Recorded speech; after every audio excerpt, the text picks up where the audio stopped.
Good morning students, आप लोग का स्वागत है आपके अपने यूट्यूब चैनल पे। तो आज हम लोग स्टार्ट करेंगे linear equation in two variables class 9 का आर एस अग्रवाल बुक से। अभी हम लोग स्टार्ट करेंगे। बेसिकली जब हम लोग चैप्टर स्टार्ट करेंगे तो वो आर एस अग्रवाल बुक का होगा, लेकिन अभी जो हम लोग देखेंगे वो बेसिकली कॉन्सेप्ट है। और बहुत ज़्यादा इसमें कॉन्सेप्ट नहीं है, बहुत ईजी चैप्टर है। बस इसमें थोड़ा सा ध्यान देना इस बात का कि हम लोग को वैल्यू पुट करना होगा। दो वेरिएबल्स यहाँ पे रहेंगे एक्स और वाई, तो उसके बारे में हम लोग कॉन्सेप्ट पार्ट में देखते हैं। ठीक है, तो हम लोग टॉपिक को स्टार्ट करते हैं। अभी देखिएगा, हम लोग स्टार्ट करने वाले हैं बेसिकली कॉन्सेप्ट पार्ट का, और ये आपका है linear equation in two variables class 9 का। तो देखिए, सबसे पहले हम लोग जानते हैं कि ऑलरेडी हम लोग क्लास 7 में पढ़ चुके हैं linear equation in one variable, और उसमें बहुत इजी होता था वैल्यू फाइंड करना। वो कैसे होता था उसके बारे में ज़रा देखते हैं, और उसका जनरल फार्मूला क्या होता है उसके बारे में भी देखेंगे। देन उसके बाद हम लोग टू वेरिएबल्स के बारे में देखेंगे। तो ये आपका होता था कुछ इस टाइप से, A X plus B equal to zero. That is यहाँ पर ए और बी जो है ये आपका है रियल नंबर, और x जो है यहाँ पर ये वेरिएबल है, और जो वेरिएबल है इसी का हम लोग को वैल्यू फाइंड करना होता है। तो हम लोग इसको कैसे वैल्यू फाइंड कर सकते हैं? ax बराबर हम लोग बोल सकते हैं b, यहाँ पर सीधा रहेगा तो माइनस हो जाएगा, और x बराबर क्या होगा माइनस बी बाई ए। इसके थ्रू हम लोग को वैल्यू यहाँ से निकल जाया करता था। लेकिन अभी जो हम लोग देखने वाले हैं ये linear equation in two variables का है। इसका जनरल फार्मूला क्या हो जाता है? ax plus B by plus C equal to zero. अब इसका नाम के ऊपर देखिए, ये था आपका linear equation in single variable. अब यहाँ पर क्या है? Linear equation in two variable. यहाँ वेरिएबल क्या है? एक्स एंड वाई जो है वो वेरिएबल है। ठीक है, ये जो आपका एक्स और वाई है, ये जो एक्स और वाई है ये वेरिएबल है,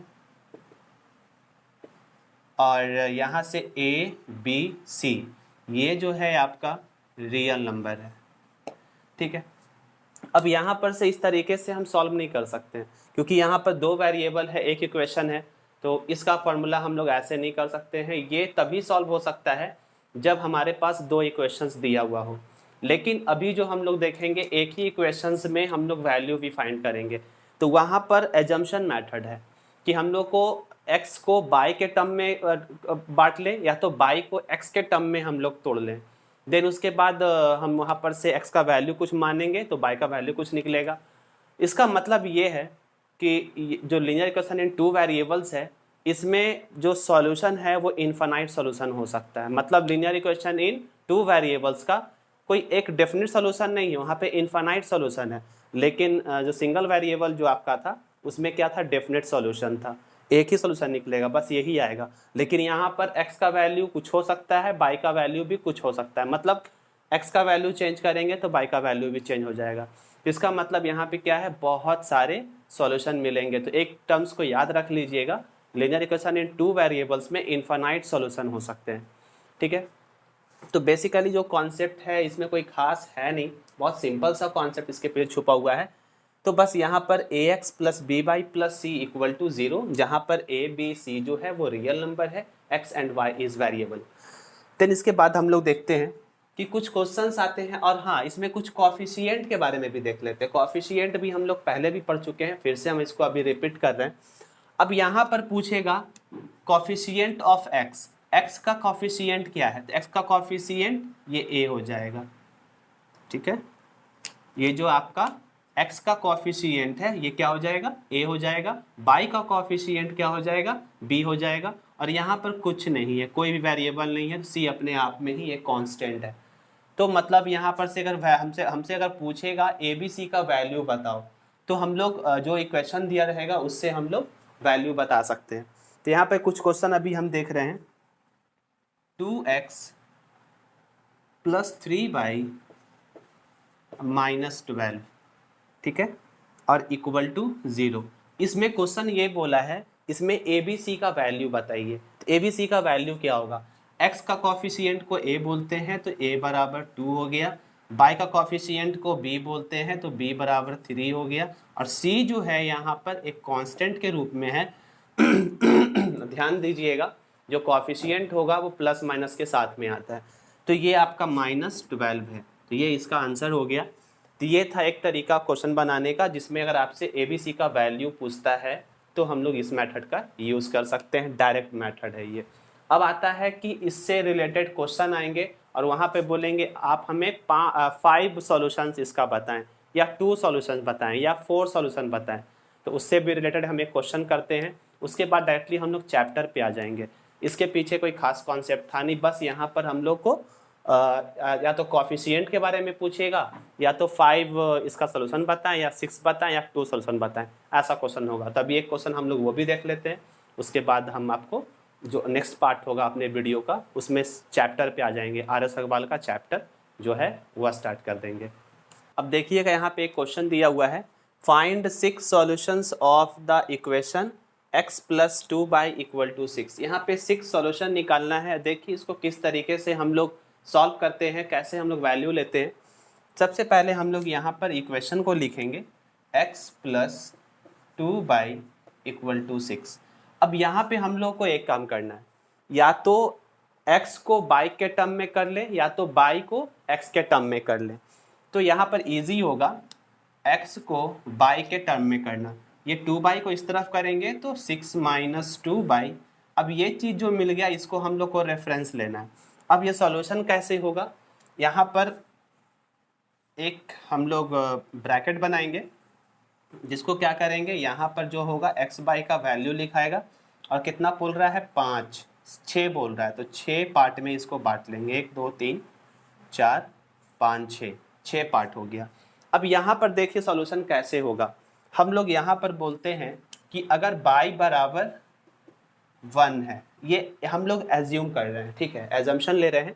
तो यहाँ पे y बराबर अगर 1 है तो x का वैल्यू क्या होगा, यहाँ पे ध्यान दीजिएगा, y का वैल्यू 1 लेंगे तो यहाँ पे 1 पुट हो जाएगा, ठीक है। x बराबर क्या होगा, 6 - 2 × 1 दैट इज 6 - 2 दैट इज = 4। तो x का वैल्यू क्या निकल के आ गया, 4 निकल के आ गया।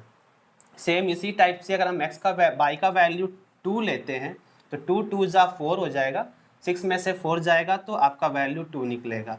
अगर हम y का वैल्यू 0 ले लेते हैं, y का वैल्यू क्या ले रहे हैं, 0 ले लेते हैं, तो ये क्या हो जाएगा, 0 हो जाएगा ये टर्म। x बराबर क्या निकल के आ जाएगा, 6। अगर y का वैल्यू हम -1 लेते हैं तो ये क्या हो जाएगा, माइनस, देखिए ये आपका -1 लेंगे तो ये माइनस इंटू माइनस क्या होगा, +2 × 1 तो 2 हो जाएगा, मतलब +2 हो जाएगा, 6 + 2 8 हो जाएगा, ठीक है। अगर हम y का वैल्यू -2 लेते हैं तो 2 × 2 = 4, माइनस माइनस क्या होगा, प्लस होगा, 6 + 4 10 हो जाएगा। अब आता है कि अब हम लोग y का वैल्यू जो है, अब अगर हम प्लस में 3 लेते हैं, प्लस में 3 लेते हैं तो 3 × 2 = 6, -6 और +6 0 हो जाएगा। तो अगर हम y का वैल्यू 3 लेते हैं तो आपका x क्या निकल के आ जाएगा, 0 निकल के आ जाएगा।